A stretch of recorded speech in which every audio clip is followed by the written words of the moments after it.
most respected Sanjeev Sanyal ji, Harman ji, Avarna ji, Sanjay ji, Ravi ji, and the host and organizer of this event, Supriya ji, my colleague, Professor Richa Kamboj, distinguished audience, and the young friends.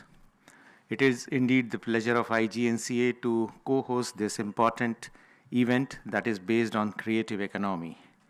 And to get it inaugurated on 7th of November is more important. We may be knowing that today is an important day because the whole nation is celebrating 150 years of the song Vande Mataram.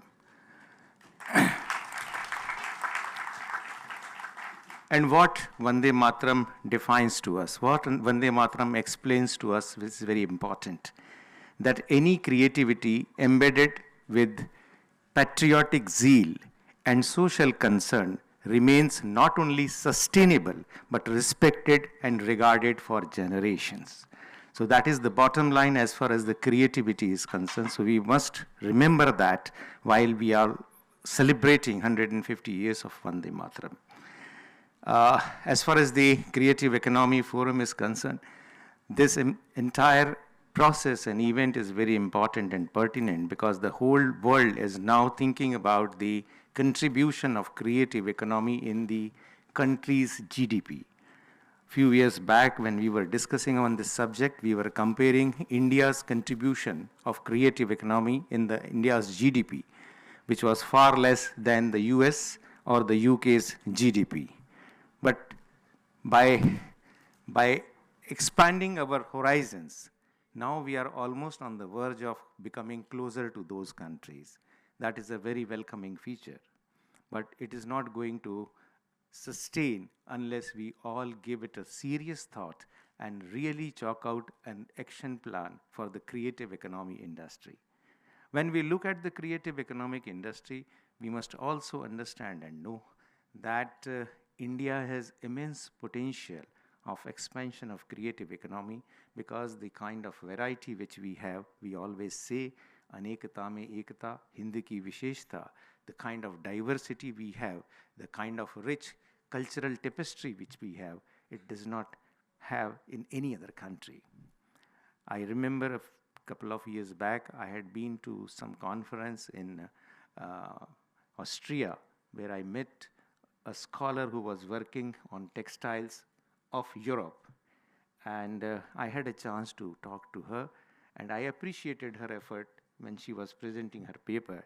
And she said that, sir, I feel very frustrated in front of you. In fact, it's a kind of an inferiority complex in talking about textile in front of an Indian, because the kind of variety which you only have in the northeastern region is much more than the whole of the Europe. So that's the feature of our country, that's the variety of our country which we have, and we must preserve that ethos. That is the most important thing.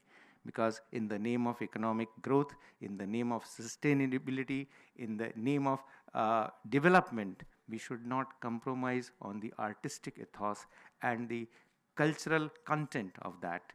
Sanjeev Sanyal ji very rightly said about the element of AI being introduced in creativity. Often on different platforms, I have been talking against the AI's intervention in the creative industry and the threat it is creating for the next generations.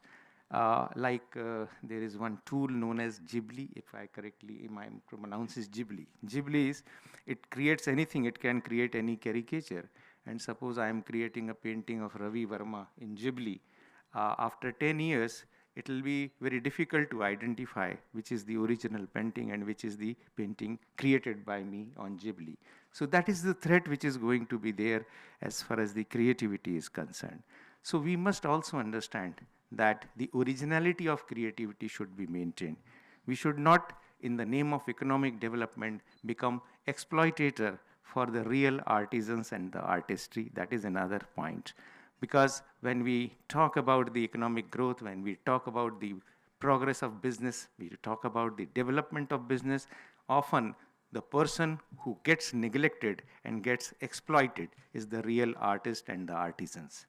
IGNCA is making an effort, Ministry of Culture is making an effort of creating a prototype lab known as Atmanirbhar Bharat Center for Design, where we are trying to preserve the art forms in their original forms and trying to make them economically viable and sustainable with the help of modern days designers, young bright designers. That is an experiment which we are doing. I request all of you to find some time and visit that center and give your guidance and give your valuable inputs how we can improve on that. Now we are also looking for a bright market for that center. I'm very happy that Supriya ji is also honoring that center tomorrow perhaps. So that's a kind of an encouragement for all of us, the effort which we are putting in developing the economic industry. Of course, the Ministry of Culture is very seriously thinking about developing a whole vertical on creative economy, which is a very forthcoming step. In today's scenario, when we all talk about Gen Z concept, I don't know what will happen on Zen Alpha and Zen Beta, but at least today we can talk about Gen Z, and we can think the kind of creativity this generation has. If it is properly channelized, it is going to be the game changer, not only for the India, but for the entire globe, because the kind of youth power we have is unique in the entire globe, and we have more than 60% of the youth power in India. So that is going to contribute a lot in development of the entire globe if that is channelized properly. For that, I must congratulate Supriya ji and her entire team for thinking about this forum and continuing with this forum for last couple of years, which is a very welcoming thing. I would also request her to take it to different institutions, universities particularly, and try to seed this thought in those institutions that this creative industry has an immense potential in our country, and students should always look for an alternative occupation or profession in the creative industry. Also, I see a couple of youngsters here, and that is an encouraging fact. I would also like to tell them everything which is on the screen is not the creative industry. There is much more which is behind the screen. So we must not always try to be in front of the screen. Also look for the opportunities which are available behind the screen. I'll give you a small example and wind up. IGNCA has one of the richest conservation labs in this country, and we have done tremendous projects.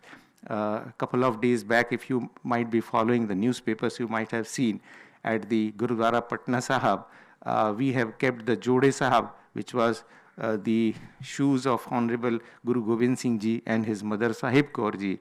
They are more than 350 years old, and the entire conservation was done by the IGNCA's conservation lab. Those conservators are not the heroes. They'll not find their photographs on the front page of newspapers, or they'll not find their video reels to be shot, but they are the real heroes. I would also like to tell you that the IGNCA has the credit of building world's biggest Nataraja in front of the Bharat Mandapam. That is the biggest and tallest Nataraja at the Bharat Mandapam. Thanks to Sanjeev Sanyal ji, who gave us the seed thought, and IGNCA acted upon it.